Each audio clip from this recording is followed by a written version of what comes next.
What is good, guys? Charles from Team COG coming at you guys here with an updated Infernoble deck profile. This is the same list that I took to my locals and got third place with and pulled that ulti droplets, as you know. So this is just, it's changed quite a bit. I kind of took a little bit of inspiration from the guy who topped for the extravaganza, you know, trying to remove the hand traps, just playing all gas and stuff like that. And you'll see that in the list. There's a few cards that actually there's one card that I'm missing, and it's because I've just gotten screwed over by the mail. I've ordered it 4 times, maybe 5 times, and I still have not gotten it. And that's another Fire Flint Lady. So I'll show you what I'm playing instead of the Fire Flint Lady. But anyway, guys, just please remember, if you guys want to help support the channel, you can do that by a few ways. By if you guys see any cards you want, going down below and checking out the TCG Player affiliate link down below, costing you nothing, as House of Champ says, and just putting back into the channel. And then on top of that, guys, the Discord is open. Go down, join the Discord today, join our lovely little order of Crusaders, and that also helps get you guys in contact with me and support the channel that way.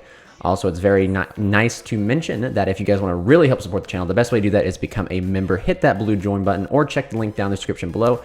Become a member today, get awesome perks and rewards. And also, finally, if you guys are going to enjoy this playmat, which you'll see on the screen, think about seeing the Team COG store down below as well and checking out our other playmats. We actually have another playmat coming in the works, and stay tuned for that. But without further ado, guys, we're going to jump into the deck profile.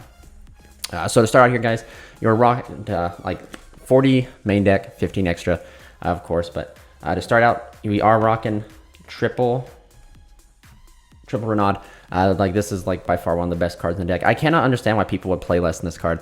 One of my very big arguments for not playing against playing like non-fire warriors is like any card in this deck plus, except for Connector and Dolphin, any fire warrior plus Renaud is combo, right? So if you play non-fire warriors, you expose yourself to opening just Renaud plus another warrior, and that is not combo. So that's why I maximize on Renaud. He is remarkable. Recursion from Banished to Grave, becomes a tuner. He just fulfills a lot of roles, as most people know. Moving on, we are rocking Trip Oliver. This card is by far your best extender that the deck has. Just being able to pitch a Fire Warrior equip spell from the hand or field to send it to the graveyard and then to summon him. He becomes a level 1 tuner. Really good. He also, when he can equip himself to a warrior, and that warrior cannot be targeted, which is really cool in our ending board with the Emperor Charles, of course. After that, we're still rocking one Ogier. Ogier is just a normal summon Foolish Burial. He's probably one of my favorite Infernobles, to be honest with you. I just think his artwork is just so beautiful, so you guys can see it. I like it a lot. And when he's equipped, the card can't be destroyed by card effects, which is really cool. Now moving on for the final warrior, Fire Infernoble Knight, which is a new addition to the deck, is one Infernoble Astolfo. So a lot of players are back and forth between this card, but I like this card. Having the ability to have that like warrior extender is really cool. The level manipulation can come up, and a little bit of our end boards kind of change a little bit, but for the most part, he's really good. And then like it normally doesn't come up, but the second effect to banish and then special summon during the second standby phase in longer grind games can come up, and that's really pivotal, especially since this deck doesn't have like a long grind. So like that it's pretty good. You know, if you have a banish gear for you can just bring it back as well. I've watched too much Fate. He does not have any sort of like equipped effect, which is kind of but I like him. Really good extender, level 1, so like it can help with levels, and like I said, his effect to level manipulate is really cool.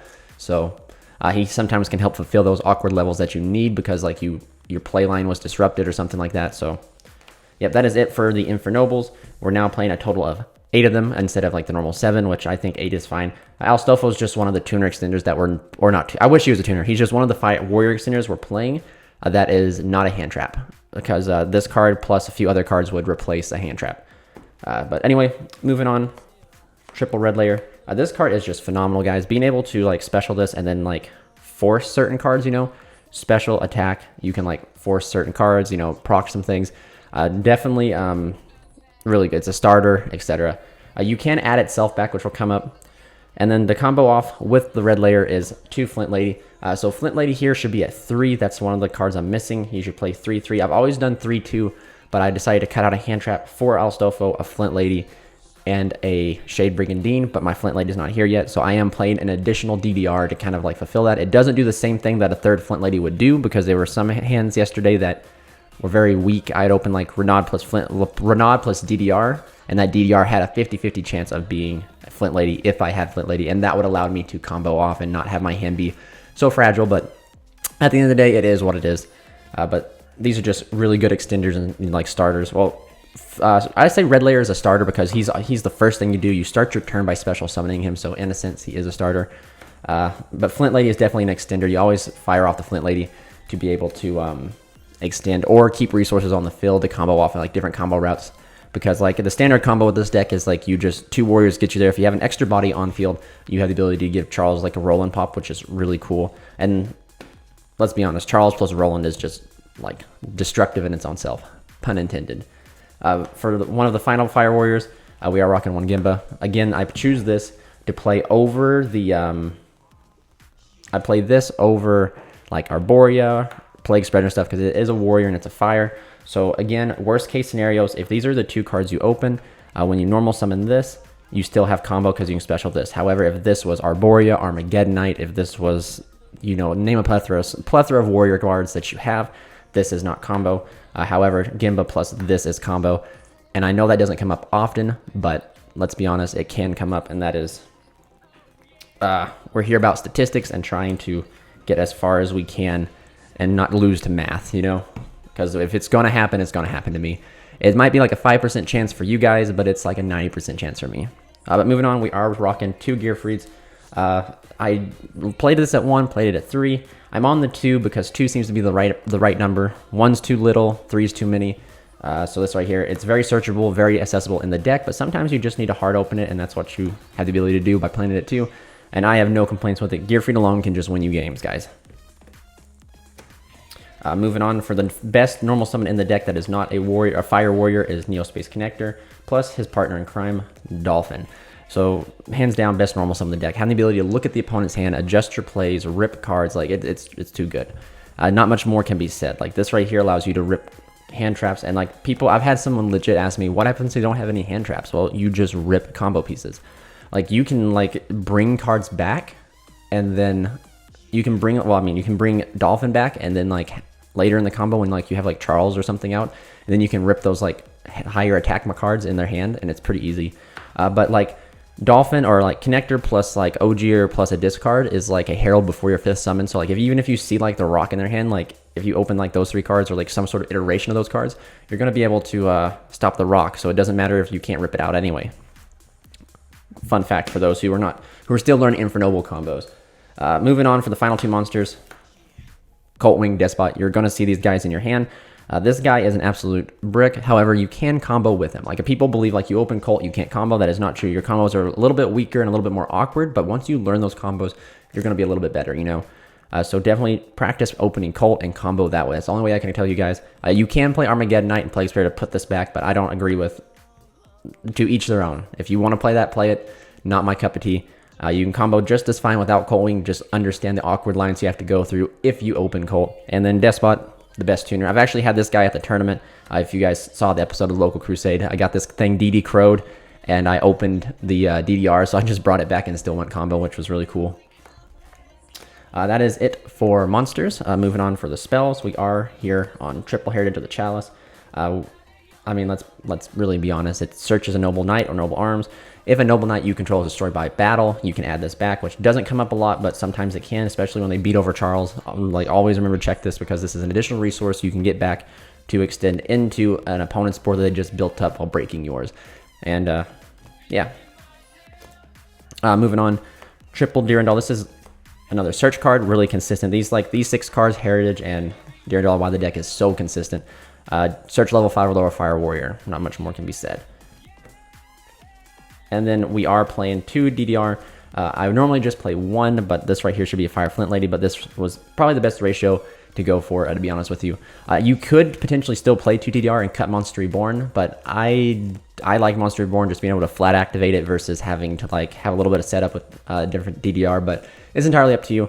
This right here should be a Fire Flint Lady, but it is not. But this performed very well. And this card did good and did bad. So like in one of the games, I opened DDR, and if it was Flint Lady, I had combo, and then it was DDR, so I didn't have combo. But later on in the tournament, in round 3, since I had DDR and it wasn't Flint Lady, I was able to combo off and win. So it's definitely catch 20/20 with the card, you know. For the one-ofs, 1 Metal Silver, 1 Living Fossil, and 1 Phoenix Blade. So we all know that what engine requirement, extender, but Metal Silver Armor is a card that I would love to talk about and go more into detail. Everything targets. You can say nothing targets, not nothing targets. At least some cards target, guys, hands down. So Metal Silver Armor just like practically says they have to target Charles. Oliver says they can't target Charles. So you have a soft lock on the entire board that says any monster, spell, or trap that targets one monster has to target Charles. So Monster Reborn can't use it because it targets one monster in the graveyard, and that Monster Reborn has to target Charles, and it can't. Access Code Talker targets the link monster it's sent to the graveyard to gain attack value or attack boost, it can't because it has to target Charles, and it can't. So it's definitely, really strong, really powerful card. It is a brick, but it's no more of a brick than Phoenix Blade is. If you see it in your hand, pitch it for Oliver. If you see it in your hand, pitch it for Dolphin. You have so many ways to get this into the graveyard, and that's where you want it at the end of the day. So, yes, you might see it. So what? There's different combo routes if you open equip spells and everything. But for the most part, we are playing some of the best equip spells outside of Metal Silver Armor, being extenders in the hand. Moving on, triple Dark Ruler No More. In my opinion, you have to play this card. You play this card because you just I got tired of my 6th card being the Rock, my 6th card being Gamma, my 6th card being Ash. I'd rather my 6th card be Dark Ruler No More, hit him, and then this deck just builds up such a big, you build up such big monsters like Savage, Charles, Auroradon's not too small, and sometimes Gearfried. You can just completely dismantle a board. You don't care about the no damage, but you can just completely dismantle a board, and then your opponent has put all that resources into their board, and now they have to fight back, catch it back on the fight back, if you catch my drift. They have to push forward through a pretty powerful board that they've already expended their resources to make. So Dark Ruler is just extremely good in that sense. For the final one-ofs, 1 Monster Reborn, 1 Harpy's Feather Duster, and 1 Reinforcements of the Army. Again, you could probably play another equip spell instead of Monster Reborn, which is to increase your count for Power Tool, but I just like having Monster Reborn here to be able to flat activate and be able to reborn right away. Harpy's Feather Duster, you'll never catch me ever again not having any sort of main deck out for Mystic Mine or back row decks. And Reinforcing Army is just an additional support. But as most of you know, the law of one-ofs say if you have a one-of, you should see it, because you see all your bad one-ofs all the time. So that's why we play Harpies, because it's a good one-of to see. Bad in certain matchups, but if you see it in the matchup against the Spell and Trap decks, blowout. And then for the final card of the main deck, we are rocking 1 Shade Brigandine. This card is just a Warrior Extender, and on top of that, he is a level 4, so he allows you to make Dweller at the end of the combo, and Dweller is just a complete blowout card. That's another thing about Alstofo, is that Alstofo here also can help you make Dweller at the end of the combo, and then you overlay with Colt Wing, which is really cool. But I just like Shade Brigandine. I've always liked this card. If you guys are fans from the old Crusadia days, I actually use this to play in Crusadia as another rank 4 extender to help make Azathoth, which is really cool. And then further on in the later list, I used it as another rank 4 extender to help to make Rafflesia. But eventually it was cut because it is a normal monster. It's a normal warrior, but it is really cool. I like this card a lot. I'm actually it's one of my favorite trap cards in the game. I don't play a lot of purple cards because I'm not a monkey, so definitely enjoy the Shade Brigandine. Moving on to the extra deck. I mean, nothing's really changed. 2 is old, 1 Hulk, 1 Auroradon, 1 Unicorn, and 1 Talker. Don't have to play Talker. Play whatever you want. It's too good not to play. If you have it, play it. You could probably get rid of Unicorn too. This is probably a flex spot if there is anyone. If there is one Unicorn, but again, Isolde is a 1-card Unicorn. So especially going second, you can Isolde up into Unicorn, spin a card, go into Talker, pop the rest, pop 2 more cards, So it's pretty decent. And especially if you open Talker plus Gearfried, that's 8,300 damage. So just for going second, I recommend playing these 2. But that is it for links. For the Synchros, the man, the myth himself, me in anime form, and then Roland. To be honest, I think I've said this every Infernoble video. If they didn't make this card, I would not play this deck. I truly love the aesthetic of the deck, and just having a card named after me, and of course the lore. It's Charlemagne. Come on, he's more historically accurate than King Arthur. But the interaction that Roland has to be able to equip, and then Charles Pop is just really cool. You can't really find another card like that in the game. But Charles himself is a powerhouse, being able to destroy anything when equipped. During the end phase, he's always going to equip, and then he lets you get your other Noble Knights from the deck to make him a more Towers-esque card. And sometimes alone, that's all you need. Charles with a Roland and not being able to be targeted or destroyed by card effects, and then you have Metal Silver there that says your opponent can't target anything. Sometimes that's all you need in order to win. But yep, these 2 guys are really cool. I kind of wish they'd give us a little bit more support, give us something else, but time will tell. Finally, one Arclight for our level 4s, and one Balmug. For those who don't know, for a little bit I was playing 2 Arclight because sometimes it would come up, but I've cut this cut the second Arclight for Dweller because Dweller is just such a blowout card, and with like Drytron, all these like graveyard powerful decks, you need like a Floodgate card to kind of shut them out, and just having the access to pivot your plays into that is what is important. Balmug is part of the combo, as most of you know. Pop him, bring back Coldwing, Gober, you know. Riser Dragon and Power Tool.